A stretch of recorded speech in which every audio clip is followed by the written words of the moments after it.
Mr. Roche, you say that Judge Kavanaugh lied under oath when he testified before the Judiciary Committee last week. Can you explain how you know that he lied? I can. I wasn't able to watch the testimony. I was in an airplane, but I read the testimony the next day, and I was struck as I was reading it that, I know Debbie and Debbie Ramirez. From Debbie Ramirez, and I know from my experience with her that at least from my perspective, there is zero chance that she is making up this story. And I heard Dr. Blasey Ford's, or I read Dr. Blasey Ford's testimony, and I heard some of it later, and I believe that she's telling the truth. But then, when Brett started saying things about his drinking and his use of certain words, sexually oriented words, I knew he was lying because he was my roommate. We were in a room together. Our beds were 10 feet apart for a couple of months. And what struck me and made me more interested in speaking out about it is not only did I know that he wasn't telling the truth, I knew that he knew that he wasn't telling the truth. You say that he was and I'm quoting you, a notably heavy drinker even by the standards of the time. That's obviously not sort of how he described himself. Just since this is knowledge you say you specifically have, can you describe what you mean when you say he was a notably heavy drinker? Well, sure. This was a time not long after Animal House was shown, and people drank a lot. You went to parties and drank beer. Many people did. But there were, even within that environment, there were people who were loud drunks, who were sloppy drunks, who were belligerent drunks. But even by those standards, my memory of Brett was that he was on the far edge of this. He was notably heavier in his drinking than other people. Can you? I don't know if there's any specific examples, or can you say how often? Was this just something on weekends? I've read some accounts that there was a keg in the main room of the room that the suite of rooms that you had between the three roommates. It was an awful long time ago, and I can't say he was drunk on this date or not, but I can tell you that my recollection of my experience with him was that he was drunk frequently, that it wasn't drunk to the point of having trouble getting up every month or two. It was frequently. I would say with some confidence it was at least once, maybe twice on the weekends. It may have even been during the week. You say that actually one of the things that he testified was how focused on not only academics but also sports he was, in particular basketball, doing very hard workouts, and the implication being that is not an activity that somebody who drank to the degree which you say he drank would be able to do. Oh, that's just nonsense. I was a varsity athlete and hung out with a lot of athletes, top athletes who can play at the collegiate level, can drink and work out. I don't think that there's anything that precludes one from the other. You say also that he, and I'm quoting you, became aggressive and belligerent when he was very drunk. Do you have any specific examples? I'm not asking for dates, but just anything you remember, or how do you mean belligerent and aggressive? I've been thinking a lot about that, and I want to provide a specific example, and I really can, and I should be honest about that. When I say belligerent, I mean belligerent in demeanor, yelling loudly. When people tell him to be quiet, tell him to shut up. I didn't see him personally ever hit anybody or ever behave aggressively towards women. When I say aggressive, I'm speaking more in carriage than in expression. When I first heard about this, I did call friends that I knew that knew both of us and spent time with Brett both freshman year and then after. And I did hear stories about times when he was physically violent, destructive. Those are not on the record, and they're not my stories to tell, but they made me feel like my memories of Brett were accurate. Those were stories you heard from other students who were at Yale? That's correct. By the way, has the FBI talked to you either in any background investigation of Judge Kavanaugh ever? Because a big deal has been made of the fact that he went through more than 5 or I think 6 background investigations for various appointments over the years. Have you, as a freshman year roommate, of him. Have you ever been contacted by the FBI? And obviously in this latest investigation as well, have you been contacted?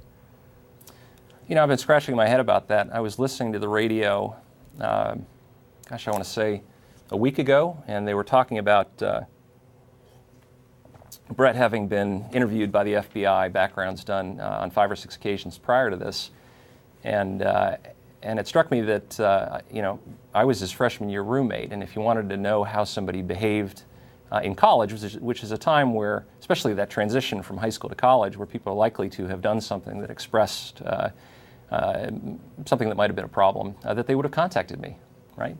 5 or 6 FBI interviews. Now, I started talking to friends. I said, well, is this just sloppy work, or why would somebody not contact a freshman college roommate, his only freshman college roommate, to try and figure out what this guy was like?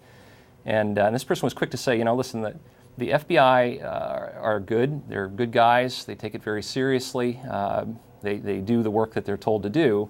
If they didn't contact you, it's because whoever was doing the background check wasn't interested in what was going on at that time. So just for the record, you've never been contacted either now or in any past investigation? I've never been contacted about Brett by the FBI ever. So you actually, for people who don't know the situation, it was you, Brett Kavanaugh, and another roommate in this, basically there were 2 bedrooms. You and Brett Kavanaugh shared a bedroom, and there was a common room as well. Your bed was, just as you said, feet away from his.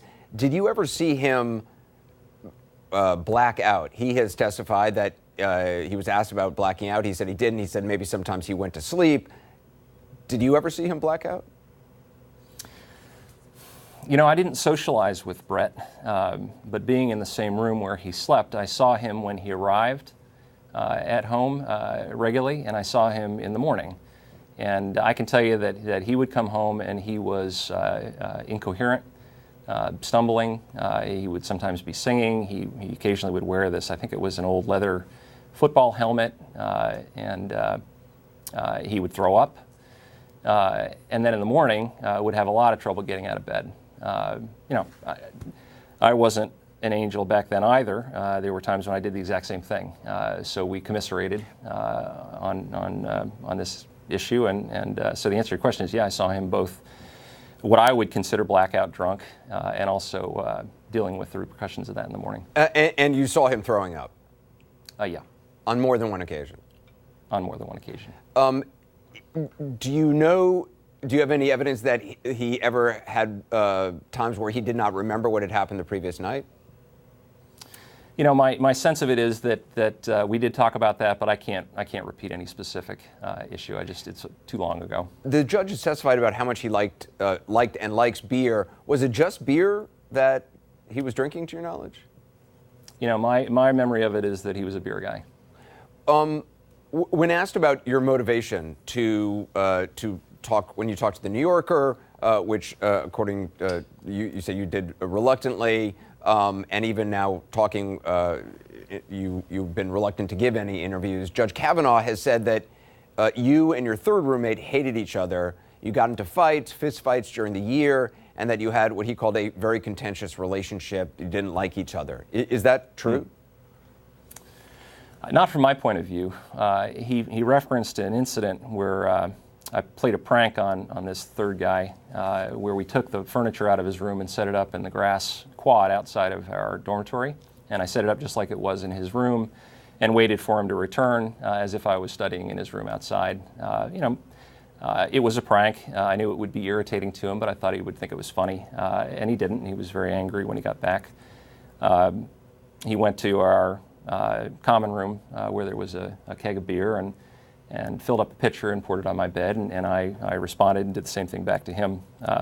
So we weren't close. That was a strained incident, but it never really turned into a fight. And I would say if I had to characterize this 3rd person, we just didn't have any relationship. I didn't hang out with him, but I didn't spend a lot of time thinking about him, and I suspect it was the same for him. Just so I'm clear, the pouring the beer on the bed, that was the 3rd roommate, Dave. I believe his name was Dave, or was that Kavanaugh pouring the beer? Yeah, I don't want to get into naming other people that aren't already dragged into this thing. I assume he has a good reason not to be part of it. But it was a 3rd person who was in our suite. There were more than just the 3 of us in the suite. Okay. Brett and I were in a single room together, and there were a series of other people in adjoining rooms. But yeah, it was the third person who poured the beer. And okay. I got to tell you, I was trying to figure out why this was redacted. It didn't make a lot of sense to me. But I wonder if, maybe the reason was that it forces you to say there was a keg of beer in your room, which in retrospect is not very usual.